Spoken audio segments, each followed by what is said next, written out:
Alright, welcome back. Hope you're having a good day. It's one of my Ficus Microcarpas that I found 4 of these in the back of a nursery. Actually, I found 6 and went back to buy the other 2 like a month later, or they were gone. But there was 2 of them that I had actually left all together in the clump. This one obviously, and then one more. That one wound up rotting out in the middle. This one's being, keeping pretty good and healthy all the way around. So this is the only one I've actually been successful in leaving all together. The rest of them I ripped apart. This was the first one that I repotted, and even though at that time I was kind of under the impression that I was being really brutal with it, I didn't realize that I should have that chance to get in there just as deep as I possibly could. And so now I've had to keep it in this deep pot here because there's still some of the original root ball in there of when it was just in the nursery mud. Nursery container as well, so it was in a really big container, just a big mess. It's the first time I've really gotten into one of these and gotten back this far in the root ball. I'm going to try to get in there pretty well. If I was to do it with all this foliage on there, first off, this would be too much because it's probably going to, it's going to lose a lot of roots. It's going to have a hard time taking up enough water for that. I'll probably knock a few off. So what I'm going to do is, the best way I can describe it is I'm going to kind of give it like a medium prune here, and then I'm not trying to cut everything off. There's some, I call it superfluous growth, but, the growth that does kind of come right out of the bottom there.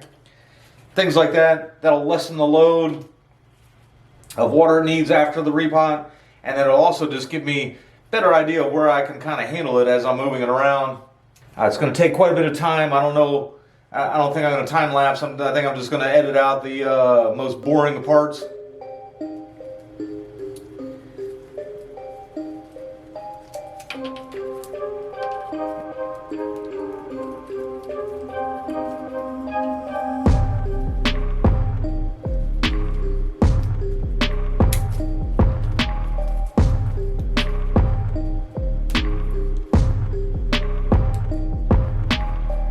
Alright, so that's just about a quarter of it, the front side of this half.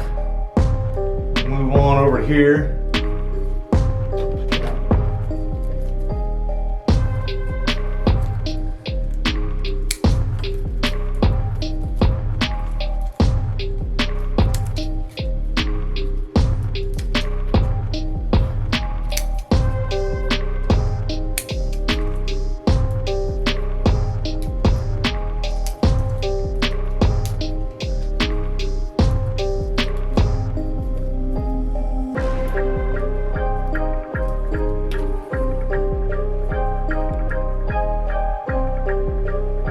That just about does it for the front there.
Alright, and now to start the repotting process.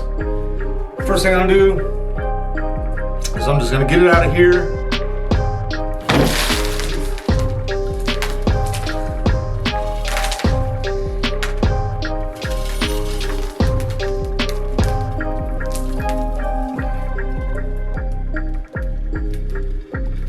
Loose soil as I can, as there really isn't much wrong with it, before I start mixing too many roots in with it, so I don't have to separate that stuff later, and I can get all the used soil into my little used soil bin out there that I use for the material that I'm growing out, and cuttings and things like that.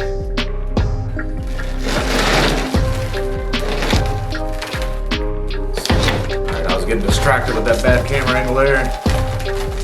Like I said, I'm going to try to knock off as much of the loose stuff as I can.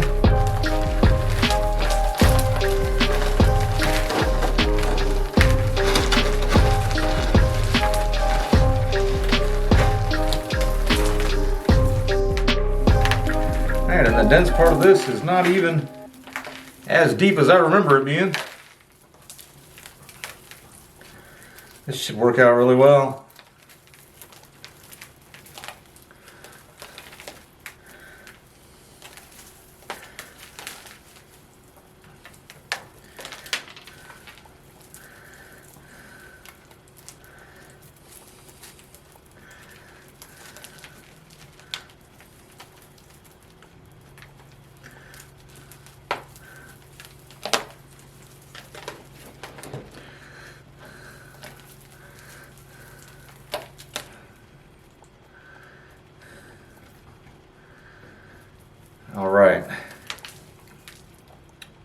All right, now part of the idea here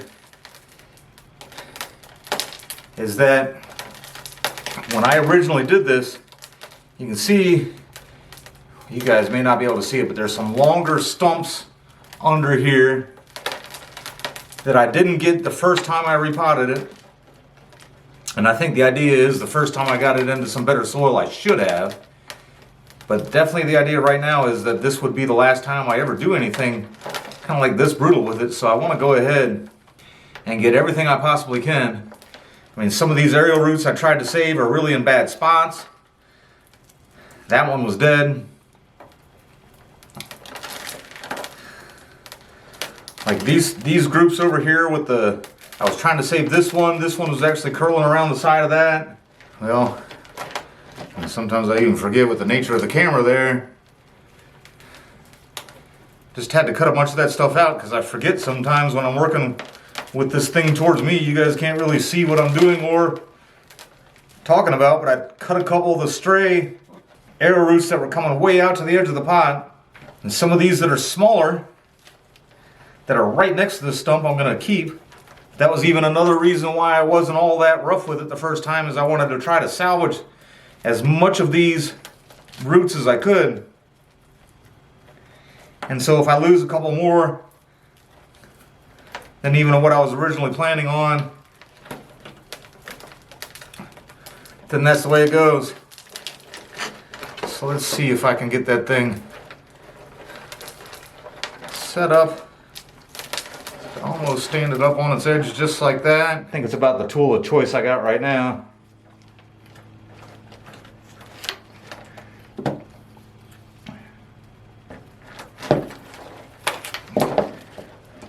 Trying to compromise between having the camera angle so you guys can see it.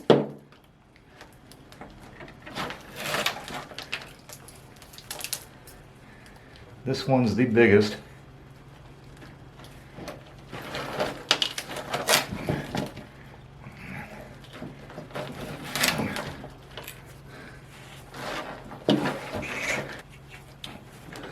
Also trying to keep in mind, no matter how big they are, I'd like to get them about the same height. So when I set it in the pot, it sits kind of evenly.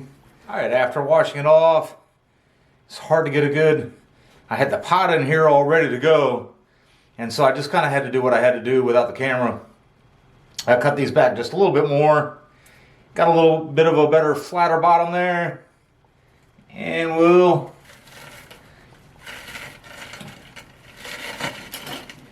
get it in this pot here.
Alright, and that'll just about do it. Like the glaze on this pot here, from a guy named David Bennett. He had it for sale on the Bonsai Nut forum. But that would be the front that I've been thinking of all along. Sometimes from a distance this back doesn't look bad, but it's got this huge scar right there. And then it's also got this stump here, if you will, of this clump that originally just died back, and I had to cut it off to there. While I had it out and I was hosing it off, I was seeing if perhaps I could maybe separate that from the rest of it, but I decided it just really wasn't worth the risk.